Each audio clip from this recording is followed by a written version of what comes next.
The Brandon Peters Show may contain explicit language and detailed plot points. For more information on the show, stay tuned to the end of the episode.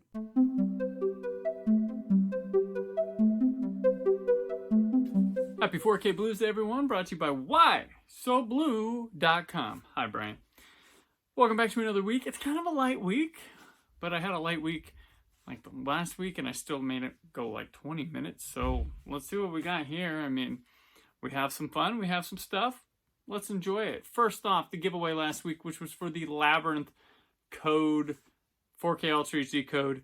I've got a winner. It's Daniel N. I don't know how to get in touch with you.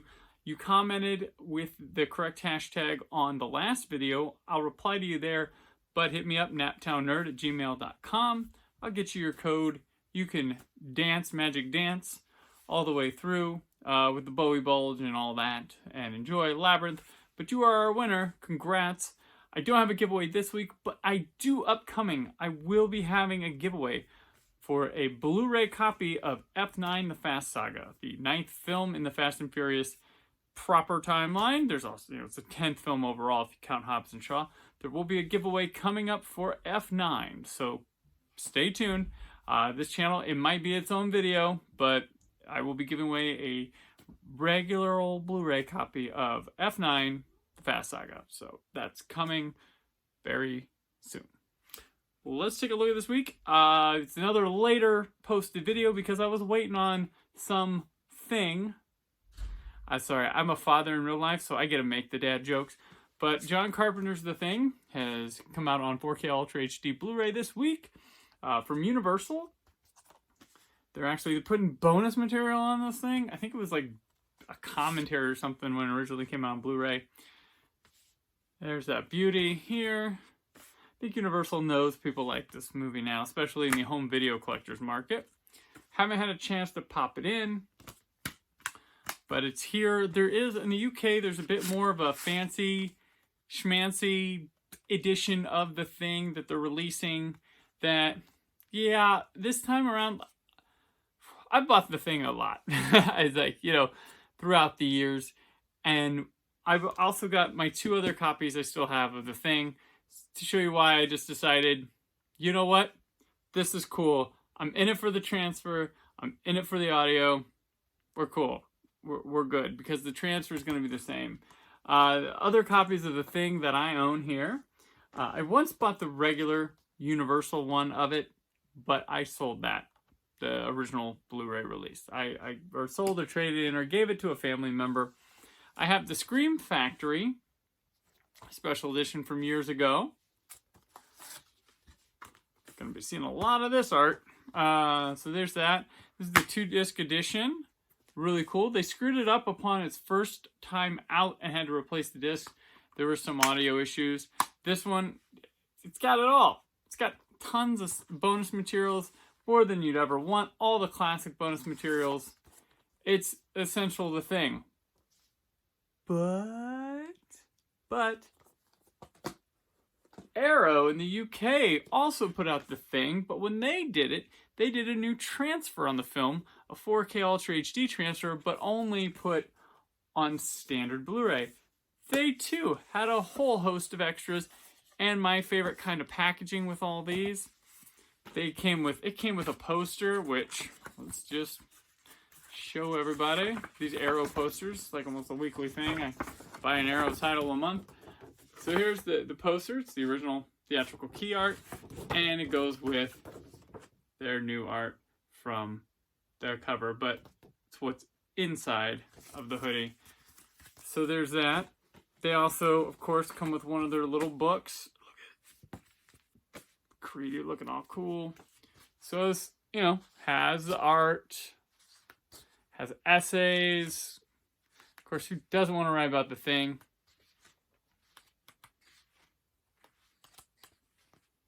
Got some excerpts. Really cool. There we are. This is only a 1-discer. Has the original poster art as a reversal. Here are your lobby cards. Whoop. Whoop. The Thing.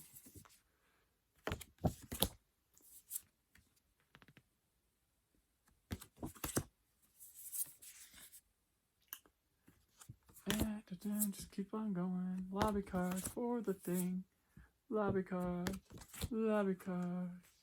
Here you go. All right, that's the Arrow release of The Thing, which I will say, going back to the Shout Factory, Scream Factory one, forgot to mention something. One of the coolest things that ever happened to me in the history of my home video Blu-ray reviewing, when I posted this, like a day or two later, the man himself, John Carpenter, he didn't like retweet it. He shared my review on Twitter and said, here's a great review of the upcoming The Thing Blu-ray.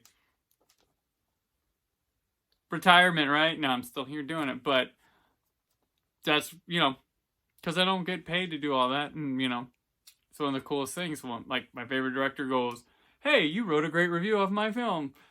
Awesome. So yeah, that was big time highlight. So yeah, so definitely pick up this thing.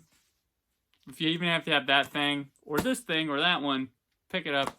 It's a great film. Next up, I've got from Best Friend Video. I haven't got to this yet because I've been busy with the next one on the list.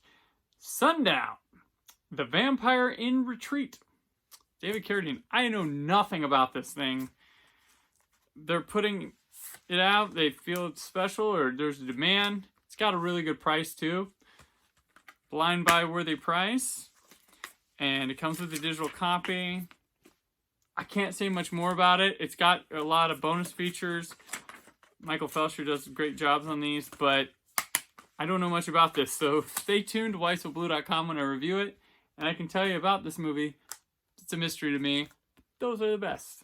There's still ones out there. Still surprises. Next up. Yesterday was the 55th anniversary of Star Trek's broadcast debut.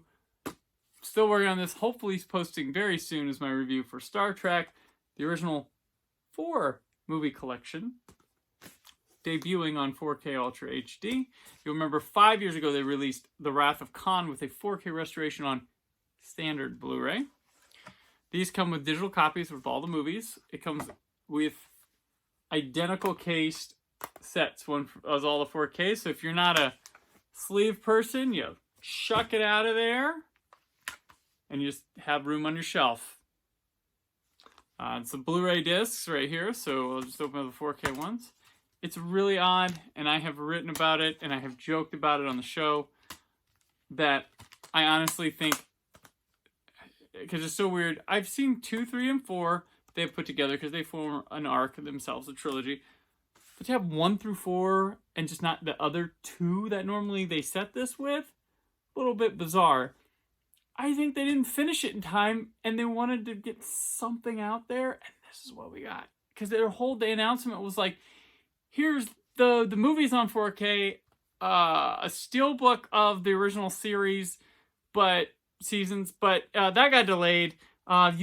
You like the director's cut of the first one? Well, it's not here, but we're doing it next year, and it's on Paramount Plus, and then maybe 4K, and then like the other 2 movies are part of another set we're working on. Like, there's a whole lot of BS, but I'm grateful because The Wrath of Khan's the best.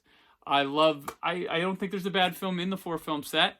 The next film will have 1 bad film and a questionable one, and my second favorite Star Trek one. So, this one, I think the motion picture is aged very well.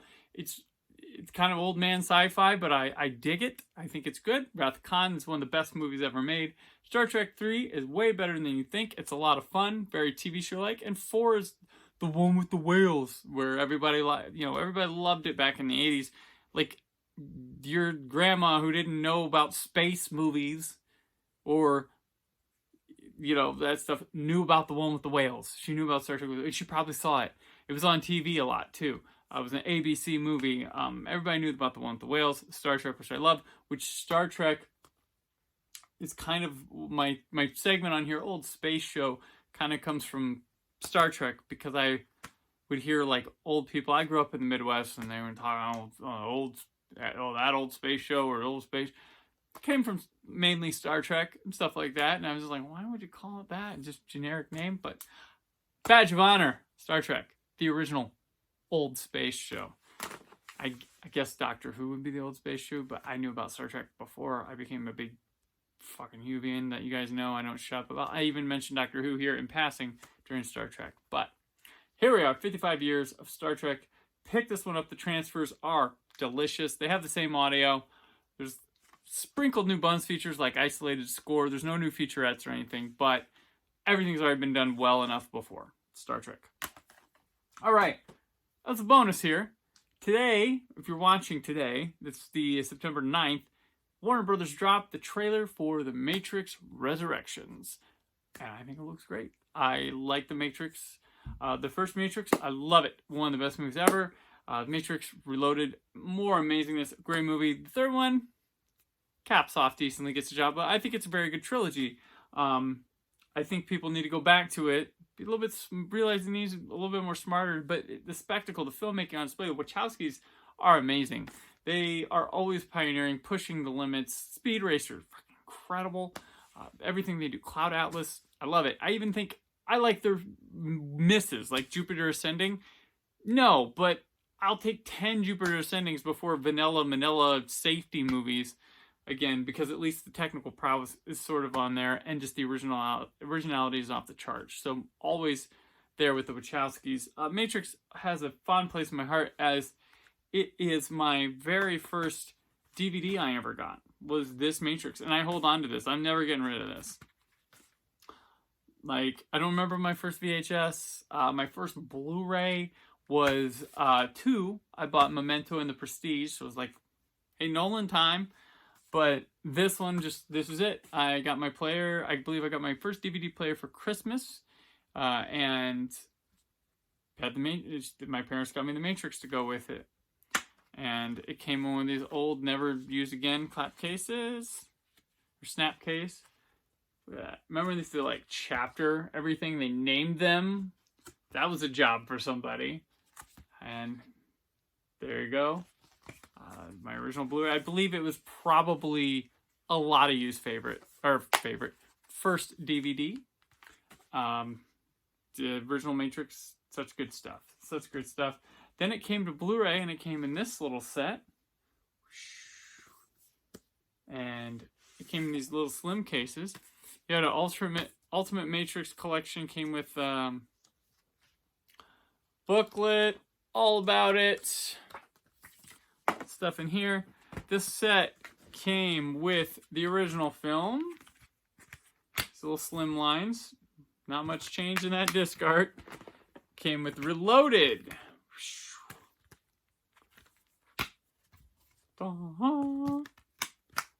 It came with Revolutions.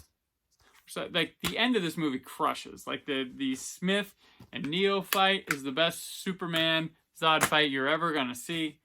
Awesome. Ends really well. The biggest problem, if you want to know my holdback, they rely on us to take a good 40 minutes of that film with people we don't really know to try to care about that Zion battle with, like, who's this and what's this and why, and it turns into a big Centipede the movie type shootout thing. That's my biggest gripe with that part, but I think The Matrix, really strong trilogy, and now it's going to be 4 movies, and I can't wait to see the brilliance that brought Lana Wachowski back to it, because she's only going to do it if she's got an idea, if she's got something really wicked, because they don't like to redo themselves. They're always looking to move forward and find something new, and if something cracked in her head and she wants to pursue it, I'm there. So that's where I'm at with The Matrix Resurrections. The Animatrix, which I cannot... I highly recommend The Animatrix. So I'm not a big anime person, but this is some of my favorite stuff. I love this. This has some great stuff. Final Fight of Osiris like blew my mind back in the day, with the computer animation being where it's at. Granted, now not as great, but still impressive. Lots of really good stories, different ways to take them. There's noir. There's all sorts of cool things with the Matrix. Lore, the mythology, the world that gets played in there. And then you get the 2-disc databank Matrix with extras. So it's like a DVD in here. 2 DVDs. So there's extra stuff. already here. Pretty awesome. And then next, they've made it to a 4K Ultra HD. It's got the Matrix Trilogy. They each got their own cases. Look at that. This set is awesome. Transfers are legit. The gripe. What's the gripe, Brandon? Where's the Animatrix? They didn't include it here. It should have been included. Follow the white rabbit. But the disc art did not. It's like, hey, no. And they're like, hey, but maybe reloaded? No. Keys on this one. Revolutions. And guess what the disc look like? There you have it. So that's all your Matrix films on home video, from DVD to Blu-ray to 4K Ultra HD. Thought it'd be fun to look at those today because I'm jacked about that trailer. Are you excited about that trailer? Let me know. Let me know your thoughts on that trailer. I'm not gonna do trailer reaction, or I'm like, I don't do those. I seriously look on my face. I'm not gonna fake reactions or build my reactions on that. You can check me out on Twitter at Brandon4K Ultra HD or 4K UHD to get my reactions. I do sometimes textually. So yeah, that'll be it for this week. Maybe back next week. Congrats to Daniel N for winning. Hit me up, let me know, and I'll get you that code. F9, got a giveaway coming up, so keep peeled for that. F9 Blu-ray giveaway. And also, let's go back to this. What was your first DVD? What was your first one? What was it? The Matrix? Was that? What was your first VHS tape, if you remember? Betamax, Laserdisc. What was your first one? Blu-ray, 4K Ultra HD. What was your first one? 4K Ultra HD, TMNT, Out of the Shadows. Oddly enough, yeah, it was a review copy, but that was my first 4K Ultra HD. The Matrix, though, my first DVD, holds near and dear to my heart. So what was your first piece of home media in any form? Let me know. Put in the comments. Let's have some fun. Thank you for watching. Thanks for all the stuff you guys do, the entries, the comments, the just support. And I see a view. Hey, that's a thank you from me to you, or something like that. But yeah, appreciate it. Hope you enjoyed what we have here. Look for my reviews on certain things at weiserblue.com, where you can get home media reviews all the time. And there'll be more from the Brandon Peters Show tomorrow. In Sync, Bye Bye Bye, where Jessica Olsen and I are going to talk about that video. A legendary video. And yeah, so stay film positive. I'll see you tomorrow. Thank you for listening. The Brandon Peters Show is a Creative Zombie Studios production. Produced by Brad Shoemaker and Brandon Peters. Written and edited by Brandon Peters. Announcer vocals by Jessica Alsman. Theme song by Metavari. Web design and show art by Brad Shoemaker with Brandon Peters. All music and clips featured in the episode are property of their respective studios, and no infringement is intended. Additional information on this and other episodes at BrandonPetersShow.com. For any inquiries, press opportunities, or sponsorship, contact mail at BrandonPetersShow.com. The show is available on Apple Music, Spotify, or anywhere podcasts are found.